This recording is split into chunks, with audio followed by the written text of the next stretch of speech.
దేశంలో అత్యంత నిజాయితీ పరులైన లీడర్ల లిస్టులో పవన్ కళ్యాణ్ ది మొదటి స్థానం. ఓ క్రెడిబిలిటీ సంస్థ జరిపిన సర్వేలో ఫస్ట్ ప్లేస్ లో నిలిచిన ఆంధ్రప్రదేశ్ డిప్యూటీ సీఎం. మొదటి స్థానంలో పవన్ కళ్యాణ్ ఉంటే దేశంలో రెండో స్థానంలో నిలిచిన ప్రధాని మోదీని మించిపోవడం అంటే సామాన్యమైన విషయం. అది టాప్ 3లో ఎస్ జయశంకర్ అండి. 4వ స్థానంలో ఉన్న వ్యక్తి యోగి ఆదిత్యనాథ్.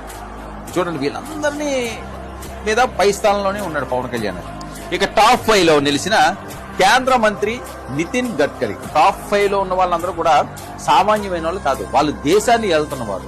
వాళ్ళందరినీ కంటే ఎత్తుకి ఎదిగిపోయారు. మోదీ గారిని, యోగి ఆదిత్యనాథ్ని, గడ్కరీని, జైశంకర్ని వీళ్ళందరినీ దాటుకుంటూ పవన్ కళ్యాణ్ దూసుకుపోతున్నాడంటే ఇదిరా పవన్ అంటే అంటూ నిరూపించుకున్నాడు. నెంబర్ 1 స్థానంలో తనదైన ముద్ర వేసుకున్నాడు. ఎంత ఎదిగినా ఒదిగి ఉండే తత్వం ఆ పవన్ కళ్యాణ్. అందుకే ఆయన జనసేనాని అయ్యాడు. ప్రతి ఒక్కరి గుండెల్లోనూ చిరస్థాయిగా నిలిచిపోతున్నారు.